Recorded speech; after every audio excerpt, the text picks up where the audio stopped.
Hoje o nosso papo é delicado, hoje o nosso papo é um pouquinho diferente, ele é mais intimista e a gente vai falar sobre o amor, principalmente o amor que dói.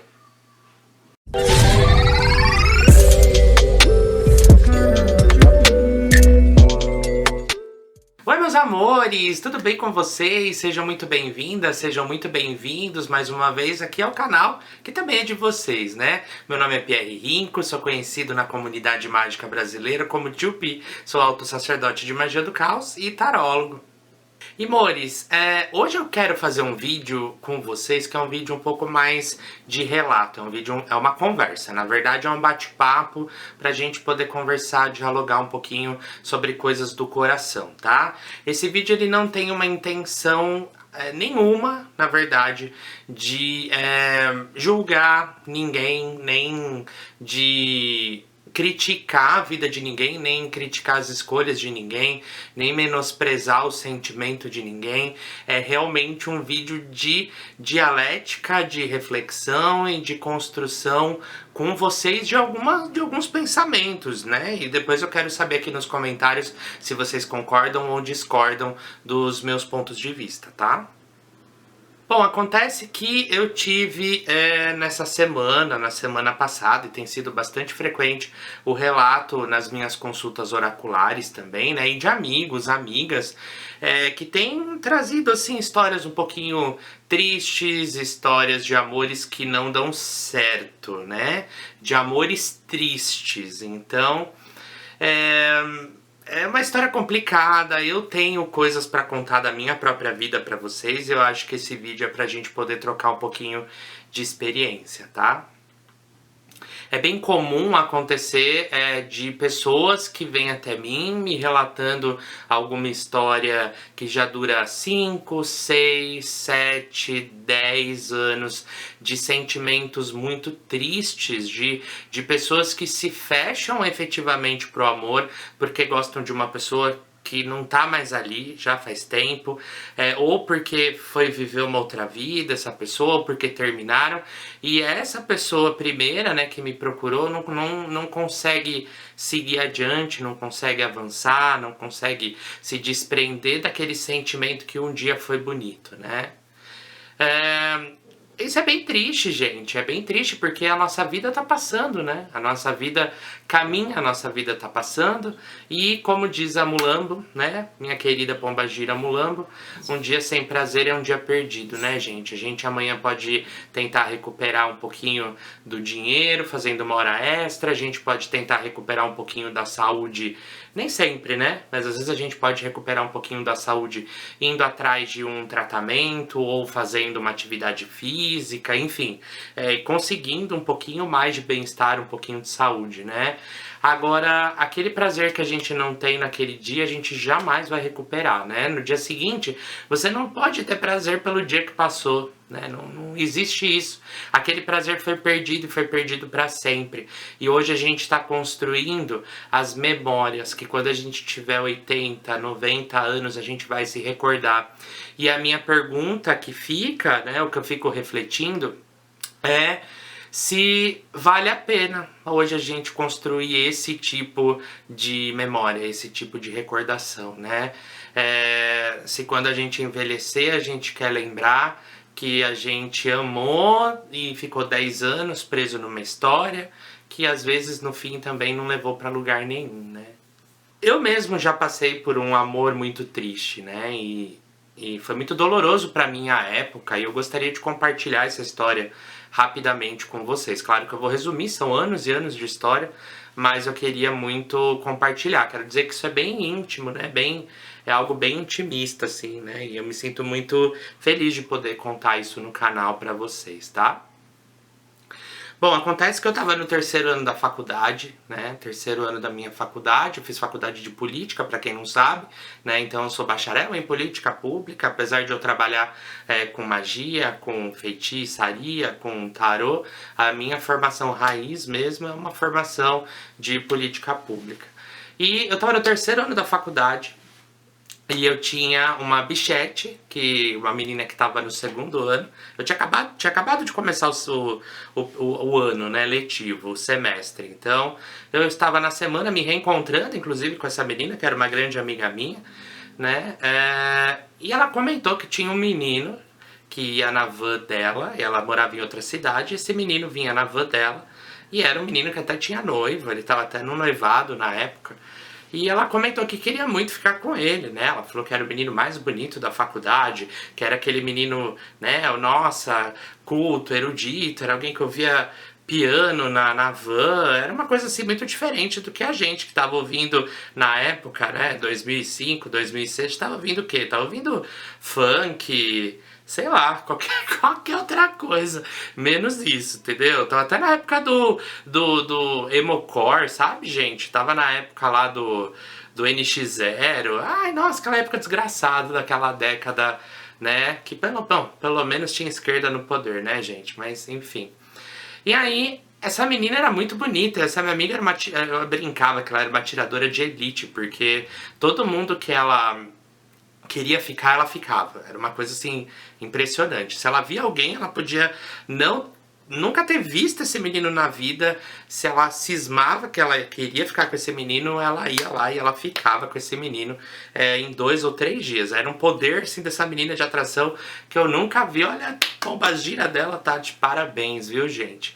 E eis que alguns dias depois ela acabou ficando com esse menino, que já tava com o noivado capenga, acabou terminando o noivado, né, que ele tinha, e acabou ficando com ela. E tão logo ela ficou com esse menino, tão logo ela, né, passou por essa experiência de conseguir ficar com esse menino, ele perdeu interesse, né?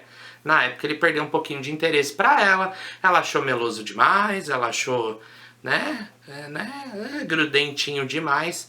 E aí ela começou a se afastar dele, foi viver a vida dela naturalmente, como ela faria com qualquer outro cara que ela tivesse ficado. E aí eu era muito amigo dela, e esse cara ele descobriu o telefone dela. Na verdade, desculpa, esse cara ele descobriu o meu telefone, e aí ele me ligou naquela época, gente, ninguém... era muito caro ligação de celular. Os créditos faziam assim. Hoje em dia a gente liga de graça, hoje em dia a gente fala no WhatsApp, né? Mas naquela época não era assim, né? A gente simplesmente ligava, falava rapidinho, ou dava um toque pra pessoa, né? Quem é da época de 2000 vai lembrar bem do que eu tô falando. A gente ligava 2, 3 segundos pra não contar aquele crédito ali, que era caro, era bem caro pra gente, né? Quem não tinha plano pós sofria com isso, né, gente? Bom, e aí ele descobriu meu telefone, sabe-se Deus como, que até hoje eu não sei. E aí ele começou a me ligar. Ele começou a me ligar, começou a pedir para que eu intercedesse. Eu nunca quis me meter, porque a história não era minha. E eu, como uma pessoa gay, né, sempre tive muito receio de conversar, de ter muita amizade com o homem hétero e ele acabar confundindo as coisas, eu acabar confundindo as coisas, isso gerar muito sofrimento pra mim, gerar muito sofrimento pra pessoa, acabar sendo vítima de um preconceito à toa. Então, eu sempre tive uma massa de amigas mulheres, assim, geralmente eu andei e ando sempre com mulheres, porque eu não acabo não passando por esses problemas, né? Fora que são universos bem diferenciados, enfim. E aí esse menino me ligava todo dia pedindo algum tipo de intercessão. Chegou um dia que eu até cheguei a falar pra essa minha amiga, falei, amiga, né, pelo amor de Deus, dá um jeito, porque eu não aguento mais. Esse menino me liga todo santo dia pra falar de você, me liga todo dia pra contar sobre essa história. E... não aguento mais, resolve. E aí ela disse pra mim que ela não queria mais mesmo, não tava mais afim, que ela não fazia nem questão de explicar, né? E aí eu não sabia o que fazer, né? Não sabia direito, o rolo não era meu, o menino continuava me ligando, o menino me esperava na faculdade, o menino me esperava quando eu chegava, ele estava plantado na porta da faculdade, e eu não sabia mais o que fazer, né? Bom, e aí a situação foi caminhando a tal ponto em que esse menino me esperava de fato todos os dias. Na hora do intervalo ele estava na frente da minha sala, na hora que eu chegava ele estava na porta da faculdade, na hora que eu saía ele pegava e me ligava no meu celular e ia conversando comigo a viagem inteira até Jundiaí, né? E como eu falei, era muito caro ligação naquela época. E E aos poucos o assunto dessa minha amiga foi acabando, então aos poucos não se falava mais dela, aos poucos ele não trazia mais o assunto dela à tona, mas ele falava dele, ou ele falava de mim, ou da gente, e a gente foi virando o assunto, né? Então, aos poucos, essa minha amiga foi saindo de pauta, e aí ele foi virando um amigo até então. Só que o que acontece? Pra mim era amizade, pra mim era uma amizade até aquele ponto, né? Mas essa pessoa, esse menino, ele fazia coisas diferentes, né? Ele fazia coisas diferentes, então ele sabia tocar violão, ele tocava violino, ele sabia tocar piano, então ele me ligava de madrugada e colocava o telefone dele em cima do piano e tirava as músicas dos meus filmes favoritos. Ele levava violão para a faculdade, me chamava para o estacionamento e fazia serenata, músicas que eu gostava, que ele gostava e ficava tirando pra gente.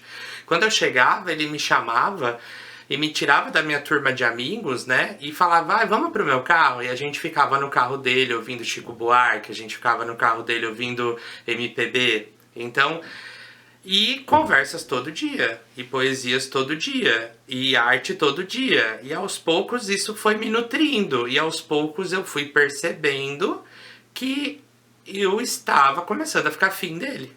Eu estava começando a ficar afim dele por conta dessa atenção intensiva, por conta dessa arte intensiva, das músicas, era quase um hipersigilo, né? Então, era tudo isso, assim, em cima de mim, né? E aí eu mesmo comecei a ficar muito apavorado e assustado de eu estar confundindo a amizade com qualquer outra coisa. Então, eu fiquei muito assustado naquela época com esse processo todo. Mas continuamos conversando e nunca aconteceu nada entre a gente, mas chegou um momento em que eu me vi assim perdidamente apaixonado. Eu me vi realmente apaixonado por isso e que durou quase 1 ano e meio, assim, durou mais de 1 ano, né? Disso todo dia. Imagina, vocês no meu lugar, comentem aqui.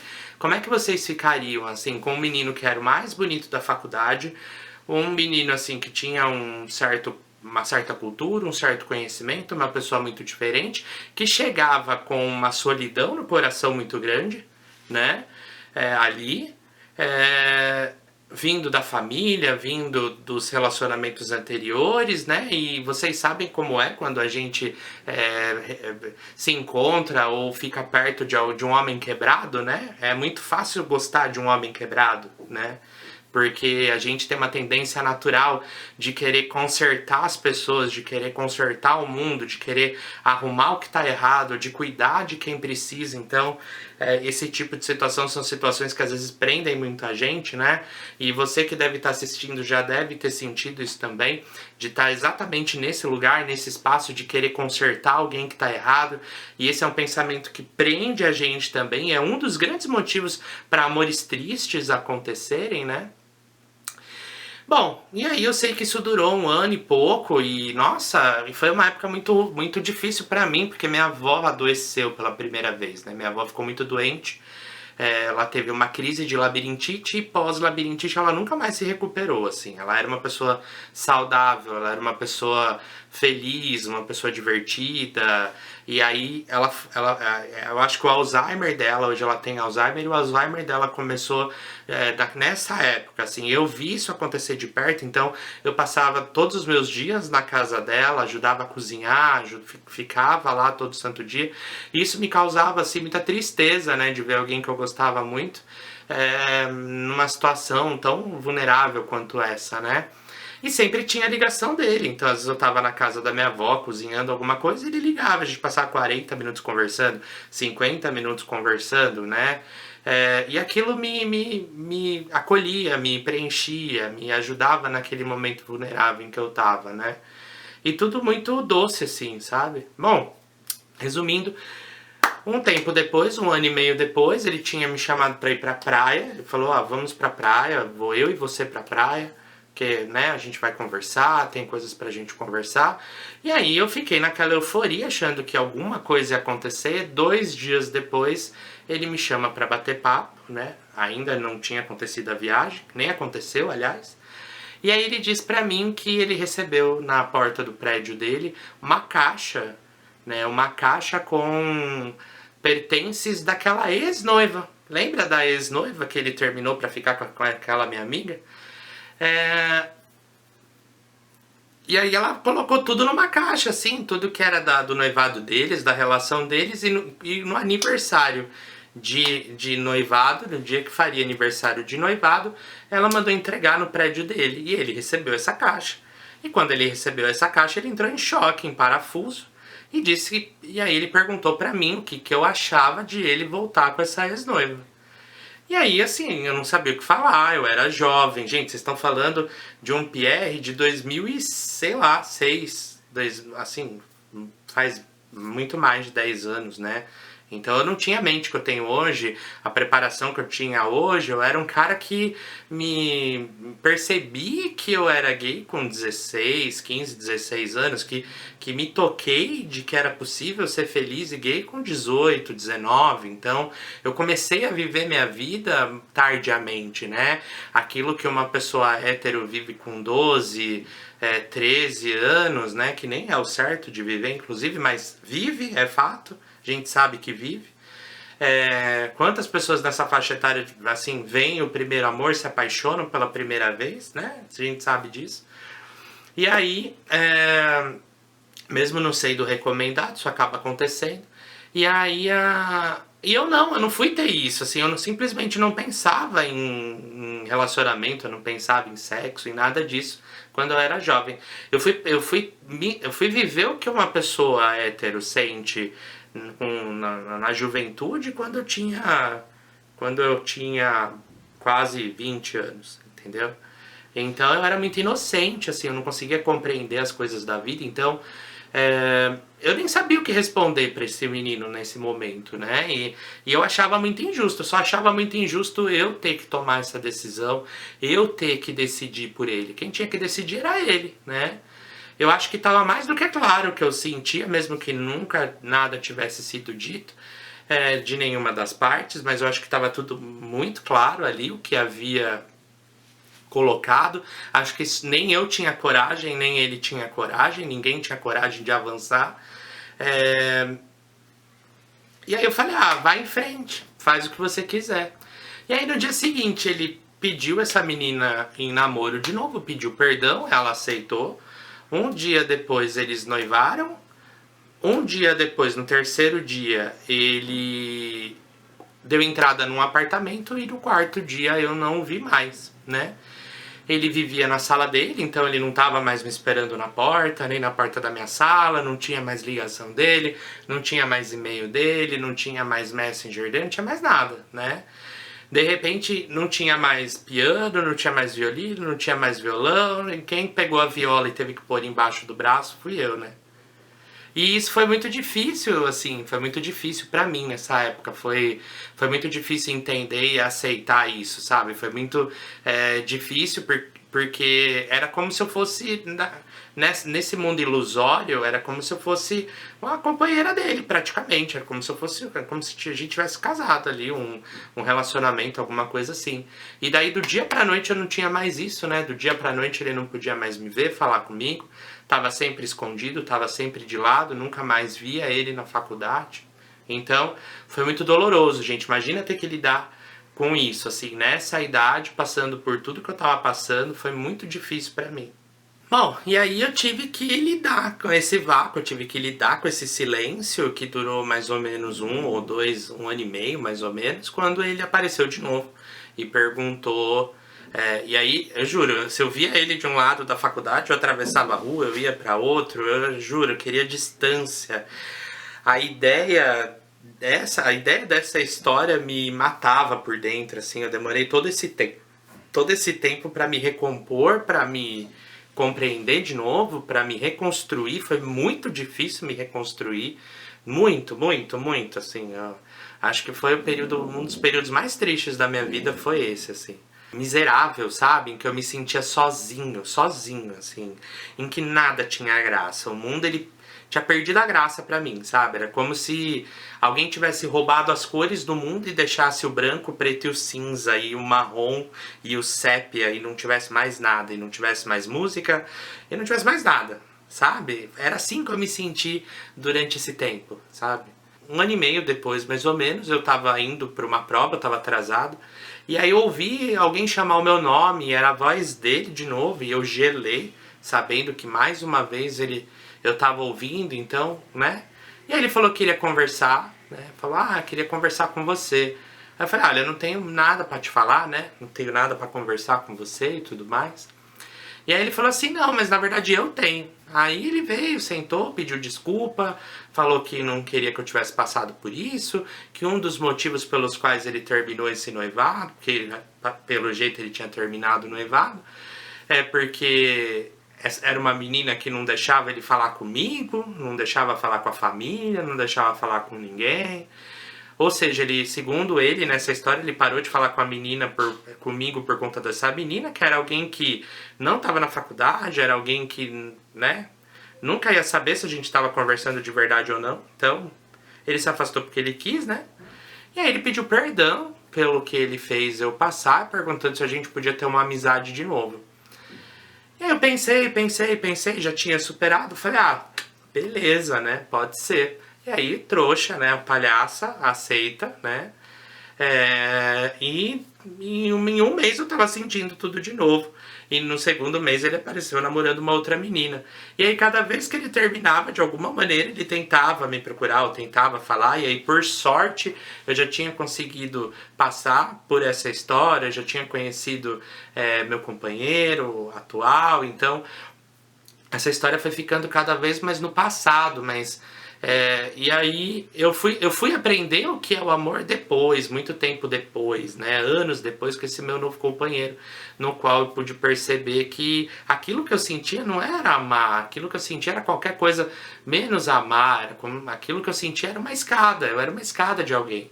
Né? Eu estava tentando dar a mão para alguém e tirar de lá de baixo, e era para isso que eu servia, para, sei lá, ser o escape de alguém, ser a companheira imaginária de alguém naquele momento de vulnerabilidade que tão logo ficou bem, não precisou mais de mim.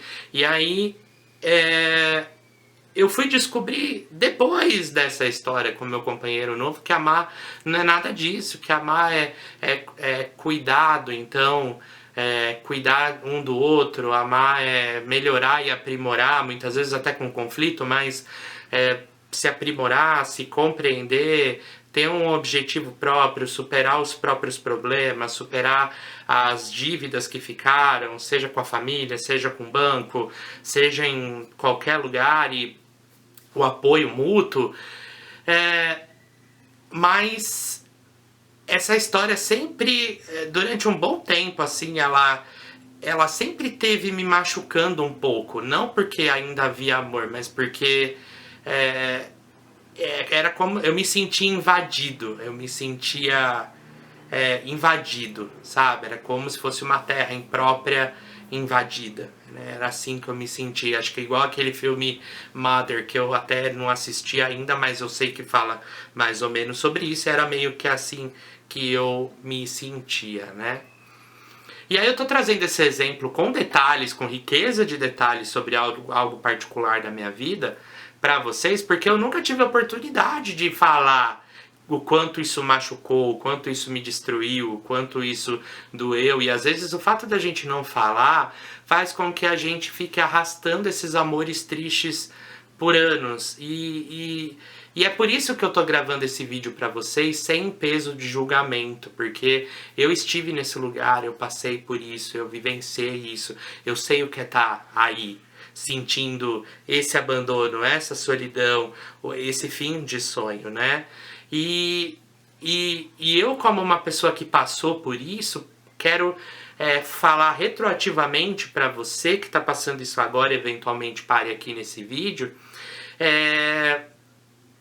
que tem alguns tópicos que a gente precisa ficar ciente, que a gente precisa ter em mente sobre o amor, né? Então, a gente precisa se sentir, por exemplo, protegido. Se você gosta de alguém e tem um sentimento por alguém e você não se sente protegido hoje por essa pessoa, não importa que um dia você foi, mas hoje você não se vê protegido, essa pessoa não faz nada para te proteger, essa pessoa que você gosta, mesmo distante, não faz nada, absolutamente questão nenhuma de você ser resguardada nos seus sentimentos, nas suas necessidades, nos seus sentimentos.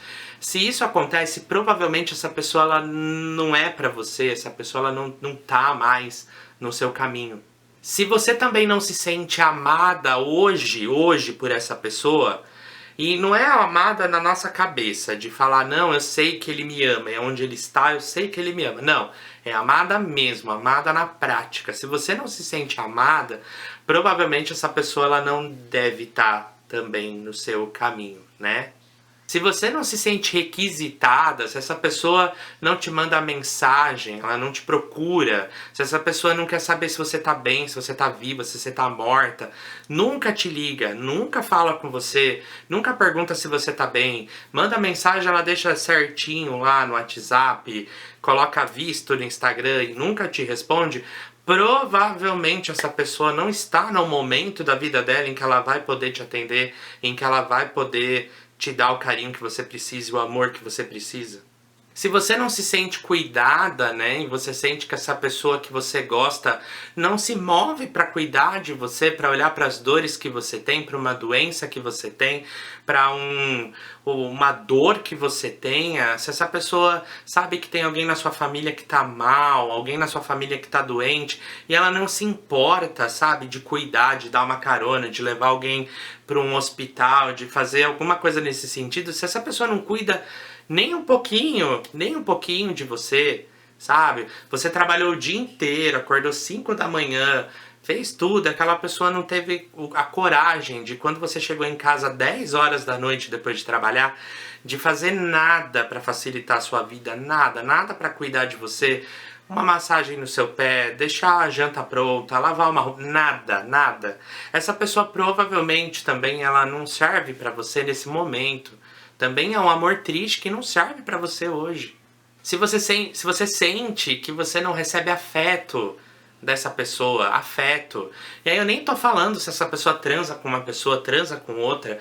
Isso é de menos. Tem tanta gente, como eu inclusive, que vive uma relação aberta ou poliamorosa, enfim, tem tantos arranjos hoje em dia que vão além do que é monogâmico, mas mesmo monogâmico, se você não sente afeto suficiente, aquele afeto que preenche o seu coração, preenche sua alma, se você não tem como tá com aquela pessoa vendo uma Netflix no sábado à noite, dando risada, comendo uma pipoca, tudo bem, pode ser que essa pessoa more longe, mas se ela não faz a mínima questão de mostrar que ela tem afeto por você e preencher seu coração, nutrir seu coração de afeto, essa pessoa provavelmente ela não é pra você, e esse é sim um amor triste.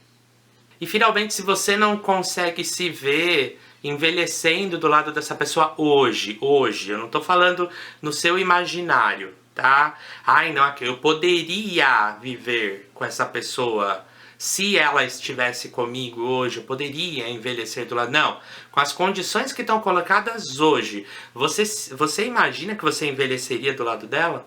Do jeito que as coisas estão, se as coisas continuarem como estão, você acredita que você vai envelhecer do lado dela? E eu acho que muito provavelmente não, né? Eu acho que muito provavelmente a gente vai envelhecer sozinho, com dor, triste. E aí, gente, como esse é um canal de magia, né? Eu não tô aqui só pra falar de mim, não tô aqui pra falar de vocês, não tô aqui pra dar uns toques sobre esses amores tristes, mas pra dar umas dicas também, né? Umas dicas de como você pode fazer pra superar esse sentimento, né? E aí eu acabo me lembrando de ritos de passagem, né? Como na nossa sociedade a gente tem vários ritos de passagem. Então, quando alguém morre, por exemplo, além da cerimônia do enterro, a gente tem o velório. E por que aquele corpo fica lá morto, inerte, horas e horas e horas? 10 horas o corpo parado num velório. Pra gente saber que aquilo aconteceu. Aquilo não é pra quem tá morto, aquilo é pra quem tá vivo. Aquilo é para quem tá na nossa pele, não na pele de quem partiu, que precisa compreender que isso mudou, precisa compreender nessa cerimônia que aquilo passou.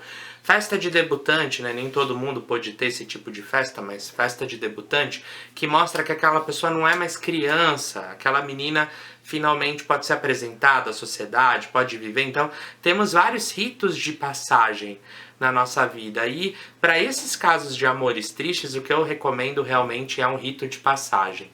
Trago aqui uma ideia, até num bate-papo, que quem me deu foi a Diana de Lune, inclusive do canal Tenda da Lua Negra, né? Quem puder segue o canal aqui no YouTube Tenda da Lua Negra e o Instagram também, Tenda da Lua Negra, da Diana de Lune, tá? E aí ela estava comentando comigo sobre a importância de, às vezes, escrever uma carta. Então, pega um papel, um almaço, várias folhas de papel e escreve uma carta dizendo tudo que você gostaria de dizer para essa pessoa desse amor triste que você tem. Relata como você se sentiu com detalhes, tudo, com riqueza de detalhes. E aí você pode mandar para essa pessoa, só que aí você corre o risco dessa pessoa ter que virar e te dar uma resposta, né? O que às vezes nem é bom, né? Às vezes a melhor coisa é manter distância de um amor triste mesmo. Ou, escolhe um endereço, né? Caoísmo, escolhe um endereço completamente aleatório de outro estado, de outro lugar no Google. Pega um nome, escreve um nome qualquer, tenta achar um endereço qualquer, pega essa carta, manda, escreve na carta, olha, essa carta não é pra você, tá? Eu só precisava mandar pra alguém, porque aí você vai até o correio, sabe? Você vai ter o trabalho de ir no correio, você vai ir lá pagar pela carta, carimbar a carta, enviar a carta, saber que você enviou uma carta, né? E isso é muito bom, assim, o seu corpo entende esse ritual, a alma entende esse ritual, a alma percebe que você foi até lá, o seu espírito percebe que você fez isso. Isso é impactante para você, isso é um rito de passagem, né? Ou você pode queimar essa carta, por exemplo, com casca de cebola, com casca de alho. Você pode enterrar as coisas da pessoa junto com essa carta. Você pode fazer milhares de coisas. Tem 1000 coisas que vocês podem fazer. Deixar num cemitério, né? E pedir para que as almas do cemitério, para que o pai, o Baluaê, que cuida do cemitério, Exu, né, de alguma maneira leve isso, leve esse sentimento, ou leve essa dor de um amor triste para algum lugar. Faz um velório, chama suas amigas e faz o velório desse amor. Monta um caixãozinho de papel e bota a carta no meio e põe uma vela, reza pelo defunto, pelo amor defunto. Mas pelo amor de Deus, gente, se livra desse amor triste. Por favor, eu sei que é fácil falar, já vivi, mas é fácil falar. E eu não desejo isso pra ninguém. E esse vídeo é pra ser um sinal pra você que tá assistindo. Se você que tá me assistindo vive um amor triste, eu estou incentivando você a refletir sobre o que você tá vivendo e viver algo diferente, viver algo novo e pelo menos tentar mudar. Tenta, pelo menos, tá? Do que ficar confortável desse jeito, chegar com 80, 90 anos e você lembrar que você passou 10 anos da sua vida triste. Não vale a pena. A vida ela é muito rara para isso, né? Bom, dito isso, gente, né? Um pouquinho dessa reflexão que eu queria trazer sobre esses amores tristes. Quem quiser fazer uma leitura oracular comigo, uma leitura de tarô, é só me mandar uma mensagem no www.facebook.com/PRRinco. A gente agenda uma leitura de tarô e a gente conversa. Se você puder também, se inscreve aqui no canal, curte, deixa seu like, comenta. Se você já viveu algo assim, comenta aqui, me deixa saber o que você sentiu vendo esse relato, desabafo, conselho e tudo mais. Quero muito saber sua opinião e se vocês gostarem eu faço mais vídeos assim, falando nesse tom mais intimista que a gente teve aqui hoje, tá bom? Vou ficando por aqui, um beijo pra todos vocês e até a próxima. Tchau, gente!